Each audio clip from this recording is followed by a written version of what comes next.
Light niya on. So, wala na ngayon Lord, nawawala eh. So ayan yung kanyang headlight. High. High na yung kanyang headlight. So nagko-corrupt siya ng medyo mahina pa yung corrupt niya, no. So pansinin niyo kapag siniglat light natin, signal light, ayan na. So ayan na, nagsasayaw na yung kanyang headlight. So nasabay na siya sa signal light yun, ilaw o yung buga ng ilaw ng kanyang headlight. Tapos pag nagbusina lalo,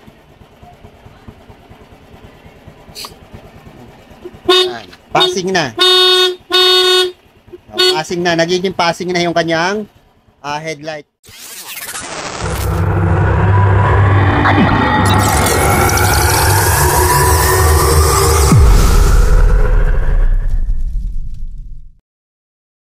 Honda Wave R110, Wave R, no, 110. Ayan.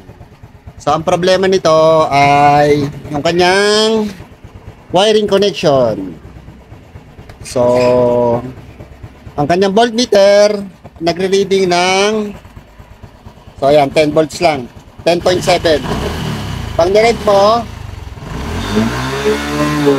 todo na yung red, 12.1 lang, pinakamataas na reading. To naka-fast charge na to, sabi ni sir. So ayan si sir, naka-fast charge na pero mababa yung reading. May MDL. So ayan, MDL ni sir. So okay na, may MDL na sir, wala namang problema, hindi nagbi-blink. Ayan, maayos naman. Okay, si sir lang nag-connect nun. Pero yung kanyang headlight, naka-try switch sir.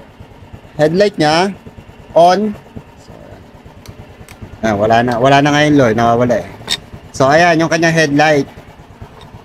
High. High na yung kanyang headlight.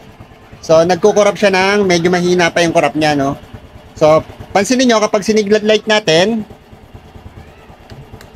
signal light, ayan na. So ayan na, nagsasayaw na yung kanyang headlight. So nasabay na siya sa signal light yun, ilaw o yung buga ng ilaw ng kanyang headlight. Tapos pag nagbusina lalo,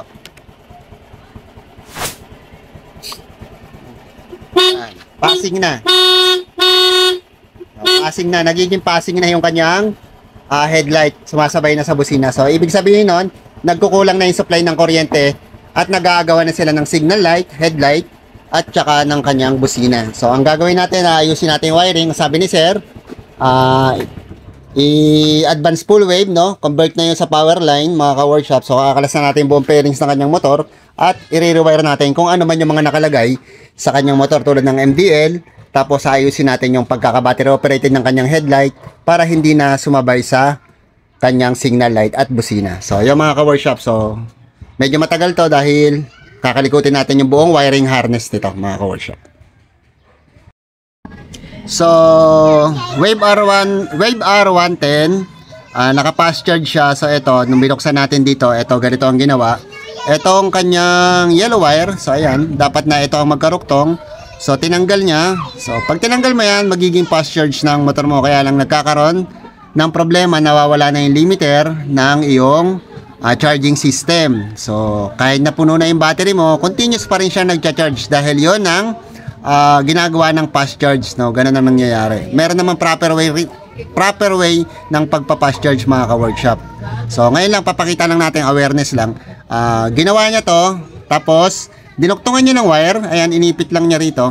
Sa tinanggal niya na to, itong connector na to, inipit niya naman dito sa switch ng kanyang brake light dito sa kanyang paa. So put brake. Ayan. So inipit niya dyan dito sa may socket, kumuha siya ng positive.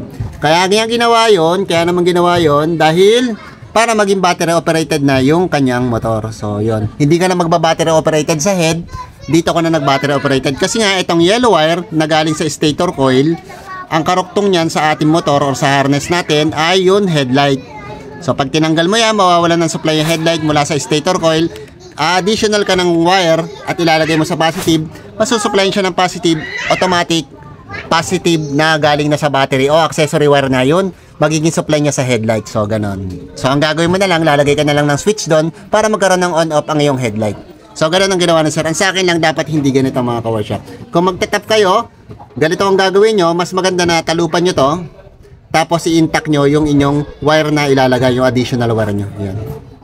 So, hindi ko naman sasabihin mali, no? Kulang lang, no? Kulang pa. Kasi tama naman, napagana naman, tama rin yung ginawa niyang yon. Kaya yung kulang, no? Mas daanin natin sa mas safe, no? Ayan. No, unsafe kasi ito mga ka-workshop. Yun lang ang problema nito. So, yun. Workshop, after ng ilan oras, nag-start kami mga 2:30. Natapos kami 9 o'clock. So, ayan. So, full wave, advanced full wave, no? Converted to power line mga ka-workshop. Yung kanyang wave R110. So, ayan. Tapos, silagyan namin ng double contact yung kanyang signal light para magkaroon ng park light. Nag-additional kami ng underlights. So, ito. Eagle eye, yan. Dalawa, kabilaan yan. At, naglagay kami ng additional switch, no? Ito. Additional switch para sa kanyang additional light sa likod.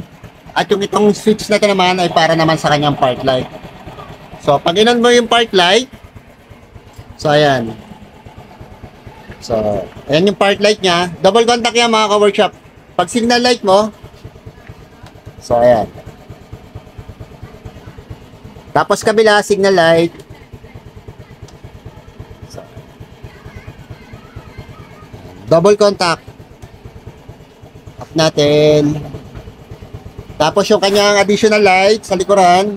Ito yung switch. Nandito, sa ilalim. So, ayun. Tapos yung park light niya, pag inon mo, kasama yung kanyang tail light. So, may switch na rin yung kanyang tail light mga ka-workshop. Eh. Namamatay siya pag inop mo tong kanyang switch na to. So, ayan, wala siyang tail light. Pero pag inon mo, sabay ng park light, tsaka tail light. So, ayan. Tapos yung kanyang headlight, so, low, high, low, high. So, ayan. So, dito rin yung switch, no? Aftermarket na to na switch, mga ka-workshop, meron ng off. Off, low, high.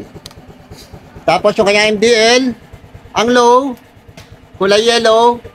Tapos pag hinay niya, nagsasama na yung yellow tsaka white. So, ayan. Nilagyan lang namin ng diode para magsama yung yellow tsaka white. Pares mabuhay yung kanyang high tsaka yung kanyang low. Magsabay kasi dalawang wire lang to mga ka-workshop. Tatlo lang wire to. Isang ground, tapos low tsaka high. So, hindi nagsasabay yung kanyang low tsaka high. So, additional tayo ng diode para maging magsama yung kanyang low tsaka high. Tapos, voltmeter. Ayan. Sa pinaka-the-best dito mga ka-workshop kung kanina, bago natin to gawin, yung kanyang voltmeter, 10 lang, no?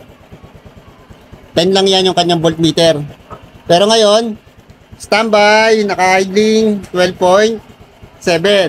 Once na nirev mo, full rev. Pag pinull rev mo, naabot siya ng 14.8. So, hanggang 14.9 yung kanyang charging. No, malakas, so maayos ang kanyang charging. Okay na okay. Dahil meron siyang additional light.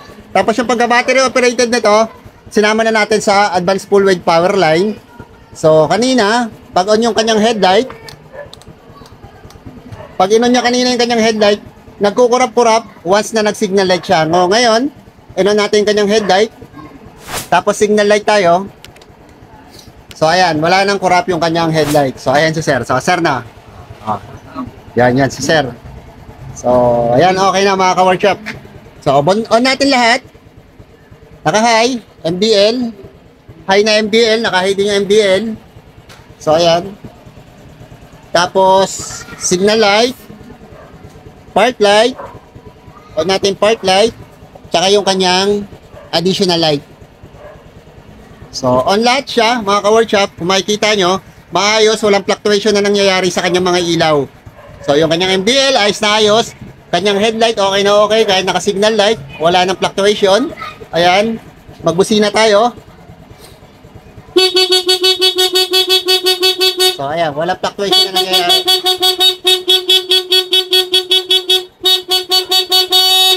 So, kanina pause din yung busina nito, so ngayon okay na. So, yan ang ginawa natin sa kanyang Wave R110 advanced full wave converted to power line mga ka-workshop.